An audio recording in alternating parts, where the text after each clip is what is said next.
Assalamualaikum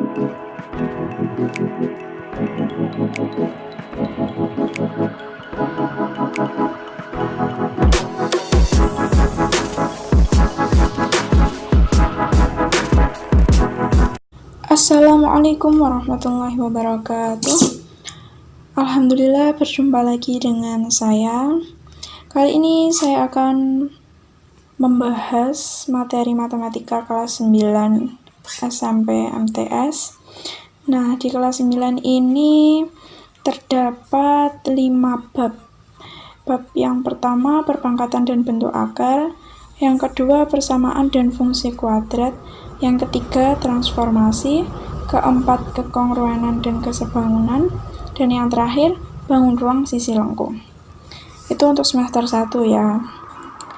Nah, yang pertama, bab 1. Itu peta konsepnya ini, perpangkatan dan bentuk akar. Terdiri dari bilangan berpangkat, pembagian pada perpangkatan, notasi ilmiah, perkalian pada perpangkatan, pangkat 0, pangkat negatif, dan bentuk akar. Nah, di sini ada tokoh Julius Wilhelm Richard Dedekind yang patut kita teladani. Hikmah yang dapat diambil antara lain ya seperti ini, bisa dibaca sendiri ya. Nah, yang pertama kita akan bahas bilangan berpangkat. Langsung saja ke soalnya ya. Oh, ini ada contohnya. Perpangkatan 5 pangkat 2, bentuk perkaliannya 5 kali 5, nilainya 25. Dan seterusnya. Nah, pada pertemuan pertama kemarin kan saya kasih soal yang ini.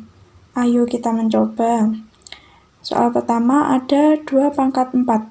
Jadi bentuk perkaliannya berapa? 2 kali 2 kali 2 kali 2. Nilainya berapa? 16 ya. Terus yang 3 pangkat 3, berarti bentuk perkaliannya 3 sebanyak 3 kali. 3 kali 3 kali 3. Nilainya 27. Kemudian yang 4 pangkat 5, berarti 4 sebanyak 5 kali. 4 kali 4 kali 4 kali 4 kali 4. Bisa dihitung sendiri ya. Sampai dengan yang 10 pangkat 7. Ini kemarin sudah saya lihat jawaban dari kalian itu sudah banyak yang benar. Jadi kita lanjut. Ayo kita simpulkan. Setelah melakukan kegiatan 2, apa yang dapat kamu simpulkan berkaitan dengan perpangkatan? Jadi, kesimpulannya adalah perpangkatan itu adalah perkalian berulang dari suatu bilangan yang sama. Bilangan pokok dalam suatu perpangkatan disebut, ada yang tahu disebut apa? Ya, benar, disebut basis. Banyaknya bilangan pokok yang dikalikan secara berulang disebut eksponen. Pangkatnya itu disebut eksponen. Sehingga bentuk umum dari perpangkatan adalah A pangkat N sama dengan A kali A kali A kali titik kali A sebanyak N dengan N bilangan bulat positif. Nah, kalau N-nya bilangan bulat negatif apa boleh? Ya bisa aja. Kan ada pangkat positif, ada pangkat negatif, bahkan ada pangkat pecahan juga. Jadi, A disebut dengan basis, N-nya disebut eksponen ya. Kemudian materi esensi bilangan berpangkat. Perpangkatan adalah perkalian berulang dari suatu bilangan yang sama. Bentuk umum dari perpangkatan adalah A sebanyak N, A pangkat N, dengan N bilangan bulat positif. Contoh perpangkatan 3 seperti di bawah ini. Nah, 3 pangkat 5 adalah perpangkatan 3, basisnya 3, eksponennya 5. 3 disebut sebagai bilangan pokok atau basis, dan 5 sebagai pangkat eksponen. Kemudian menuliskan perpangkatan. Nyatakan perkalian berikut dalam perpangkatan. Min 2 kali min 2 kali min 2 negatif ya. Negatif 2 kali negatif 2 kali negatif 2. Berapa? Ya, jika dituliskan negatif 2 dalam kurung pangkat 3. Nah, itu negatifnya nggak boleh di luar kurung ya, karena akan beda hasilnya nanti. Kemudian yang B, Y kali Y kali Y kali Y kali Y kali Y sebanyak 6 kali, berarti penulisannya bagaimana? Y pangkat 6. Ini ada contoh kedua, menghitung nilai perpangkatan. Nyatakan perpangkatan negatif 0,3 pangkat 2 dan 0,3 pangkat 2 dalam bentuk bilangan biasa. Nah, yang pertama itu negatif 0,3 pangkat 2 kan sama dengan negatif 0,3 kali negatif 0,3. Jadi hasilnya 0,09. Yang positif juga sama 0,09. Terus yang nomor 2, negatif 0,3 pangkat 3 dan 0,3 pangkat 3 dalam bentuk bilangan biasa. Nah, perbedaannya nomor 1 sama 2 ini, yang nomor 1 itu kan pangkatnya atau eksponennya itu genap, sedangkan yang nomor 2 eksponennya itu ganjil, yaitu 3. Nah, sudah kelihatan kan bedanya? Kalau yang pangkatnya genap itu ketika basisnya negatif ataupun positif, itu hasilnya akan sama-sama positif. Terus yang nomor 2, ketika eksponennya ganjil, nah basisnya negatif, itu hasilnya juga akan negatif. Kalau positif tetap positif. Kemudian yang nomor 3, nyatakan perpangkatan negatif 2 pangkat 3 dan negatif 2 pangkat 4 dalam bentuk bilangan biasa. Yang negatif 2 pangkat 3 hasilnya negatif 8. Karena kalau basisnya negatif, itu kemudian eksponennya ganjil, hasilnya negatif. Terus yang negatif 2 pangkat 4, yang negatif 2 kali negatif 2 kali negatif 2 kali negatif 2. Nah, itu bisa disimpulkan kalau basisnya negatif, pangkatnya genap, itu akan hasilnya positif. Berdasarkan contoh 2, tentukan perbedaan dari 1. Perpangkatan dengan basis positif dan negatif. Yang kedua, perpangkatan dengan eksponen bilangan ganjil dan genap. Nah, sudah saya jelaskan ya, tadi sudah saya bahas. Langsung aja kita skip. Contoh 3, operasi yang melibatkan perpangkatan. Tentukan hasil operasi berikut.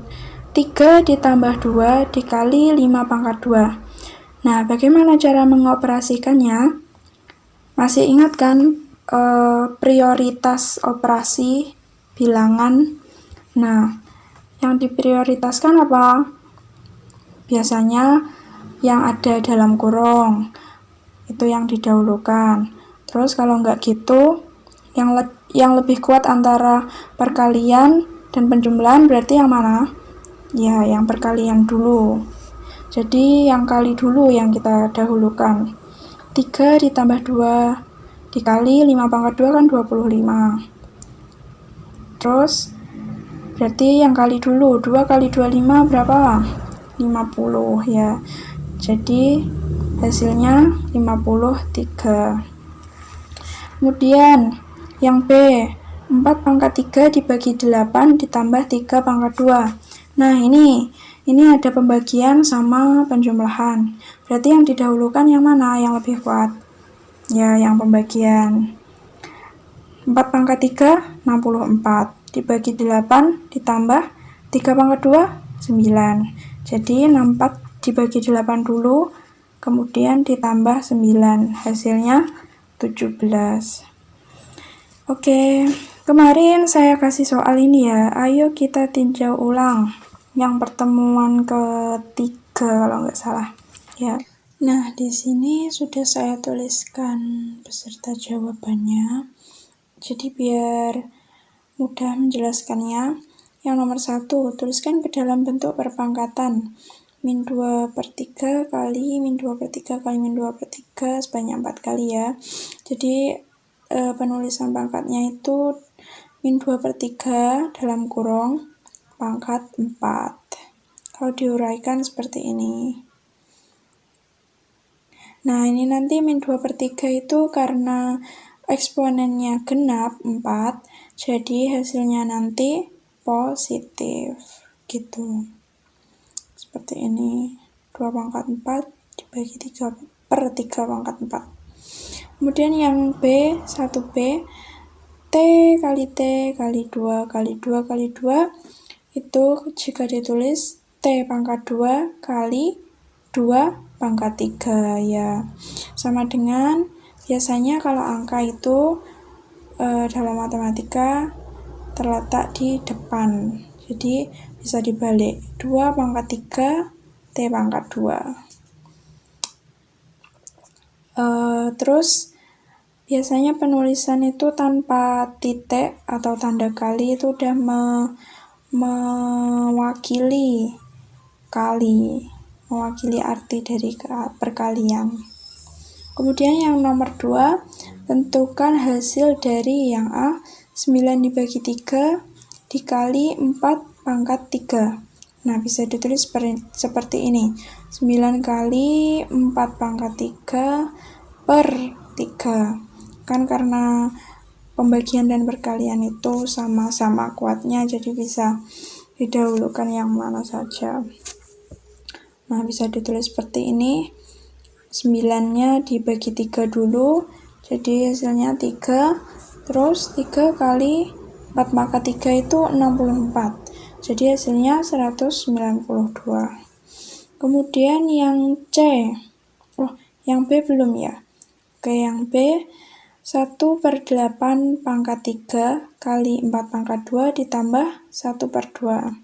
Nah, ini bisa ditulis, dijabarkan seperti ini. 1/8 kali 1/8 kali 1/8. Kemudian dikali 4 pangkat 2, 4 kali 4. Kemudian ditambah 1/2.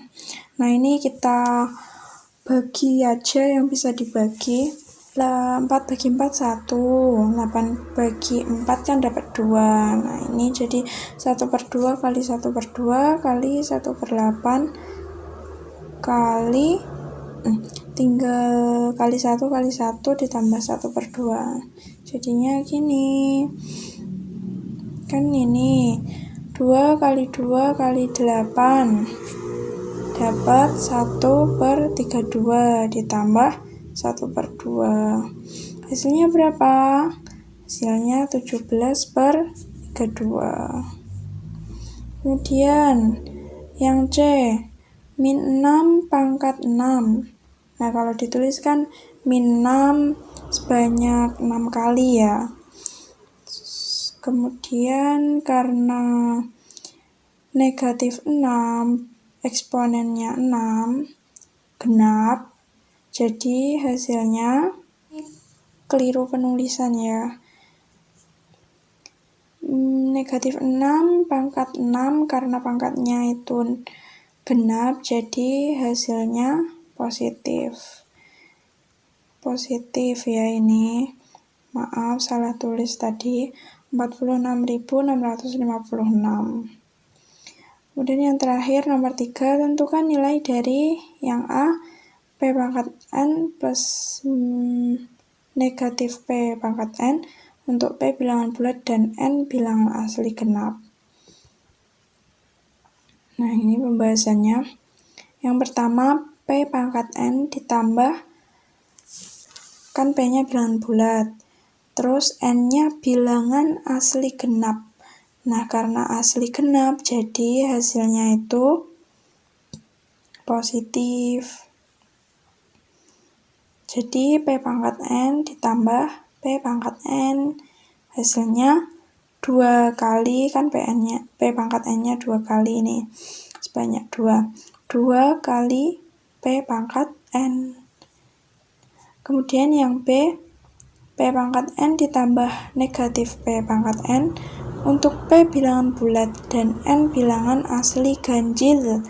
Nah, kalau asli ganjil jadinya kan positif kali negatif negatif dong. Ya, jadi P pangkat N dikurangi P pangkat N sama dengan 0. Jadi yang A ini hasilnya 2P pangkat N, yang B hasilnya 0. Oke, sekian video pembahasan dari saya. Semoga bermanfaat dan tetap semangat ya belajarnya untuk kalian yang belajar online, daring, dari rumah. Sampai jumpa di video-video pembahasan selanjutnya. Oke, terima kasih. Wassalamualaikum warahmatullahi wabarakatuh.